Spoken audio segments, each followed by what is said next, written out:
Pertama kali saya merasakan sakit itu sakit sakit fisik. Itu seperti tegang di urat kepala bagian belakang, terus eh, rasa malas untuk beraktivitas, terus eh, kaki tangan saya tuh sering gemetaran, termasuk saraf-saraf bibir sampai mulut. Kemudian lidah saya juga sampai menjulur keluar, dan sampai saya tidak bisa menelan air ludah, saya tidak bisa makan, saya tidak bisa melakukan aktivitas yang lain seperti teman-teman atau seperti manusia normal lainnya. Karena memang rasa sakit itu sangat mengganggu saya untuk melakukan aktivitas setiap hari. Nah, setelah saya merasakan sakit-sakit itu pada tahun 2012, kemudian tahun 2012 akhir, bulan Desember tahun 2012, saya sempat ke eh, psikiater di Kupang.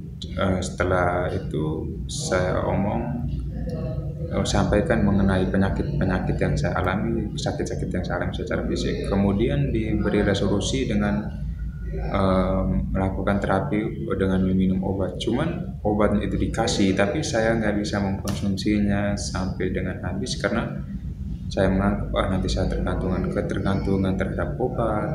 Terus saya juga berpikir bahwa nanti obat ini dapat membuat saya untuk melemahkan saya untuk beraktivitas, karena setelah terapkan obat itu setiap harinya itu saya hanya tidur baring-baring saja, tidak bisa beraktivitas karena sangat mengganggu aktivitas saya, sehingga obat itu saya berhenti berhenti untuk tidak minum. Nah, kemudian masuk pada tahun 2013, itu kondisi saya itu baik-baik saja dan saya pikir kesehatan saya udah mulai pulih. Tahun 2014 itu muncul lagi karena ada masalah keluarga yang memang sangat rumit untuk saya atasi sendiri, sehingga terjadilah goncangan pemikiran di dalam keseharian saya. Untuk berpikir tentang masa depan itu sudah nggak ada lagi, karena saya berpikir bahwa ini mungkin masa depan saya itu berakhir sampai di sini, sehingga pikiran-pikiran itu membuat saya semakin tertekan dan saya berpikir bahwa tidak ada lagi yang dapat menyembuhkan saya walaupun dengan obat-obatan medis sekalipun itu. Tetapi karena kehidupan kami di sana itu masih sangat tradisional, jadi sehingga banyak orang yang mengusulkan untuk pergi ke pengobatan-pengobatan alternatif seperti ke apa ya, di terapi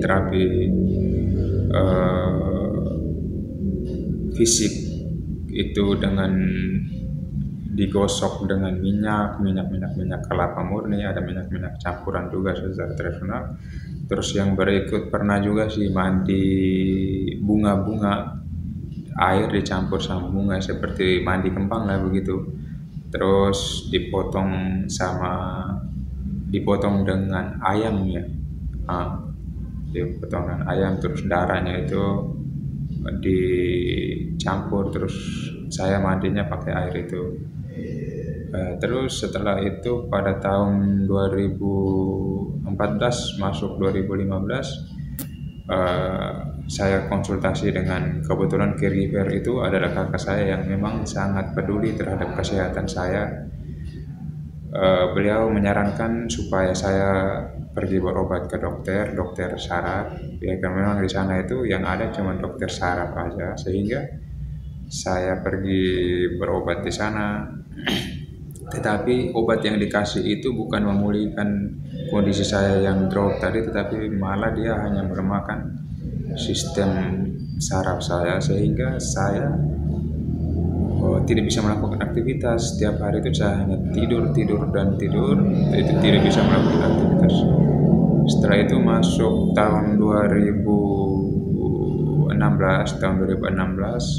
saya pergi berobat lagi di rumah sakit, tetapi obatnya juga saya tidak telan sampai dengan habis, tidak konsumsi semua karena memang obatnya itu tidak sesuai dengan tidak sesuai dengan pemikiran saya karena obat ini hanya mengganggu aktivitas saya saja.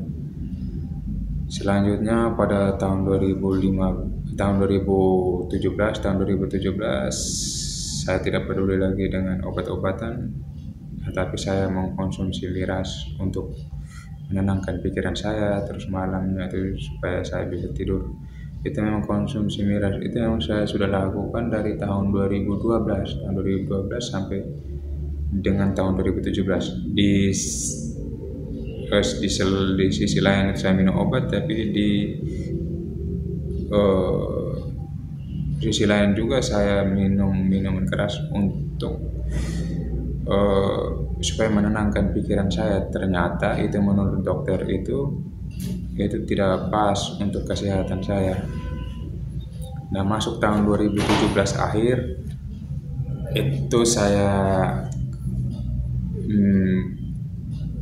tambah lagi konsumsi minum minuman keras sehingga penyakit saya tuh kambuh lagi dan semakin parah. Tahun 2018 awal saya dibawa ke Jakarta untuk berobat di klinik hipnoterapi di Tangerang selama 1 bulan, dan setelah berobat saya pulang ke Flores. Setelah itu sampai di Flores memang awal-awalnya itu saya memang bisa beraktivitas seperti manusia normal lainnya, tetapi di saat-saat tertentu kalau misalnya terjadi masalah itu saya tidak bisa atasi sendiri, dan saya memang sangat ketergantungan dengan hipnoterapi itu. Dan kemudian tahun 2018 bulan Maret saya dibawa lagi ke Jakarta untuk melakukan terapi di Tangerang. Tetapi setelah sembuh saya pulang. Dalam perjalanan pulang itu saya kambuh lagi sehingga bawa ke rumah sakit suatu urgent untuk berobat di sana selama beberapa hari. Setelah itu dilakukan terapi obat, terus disuntik, dan tahun 2018 bulan April saya keluar dari rumah sakit dan bisa beraktivitas seperti biasa.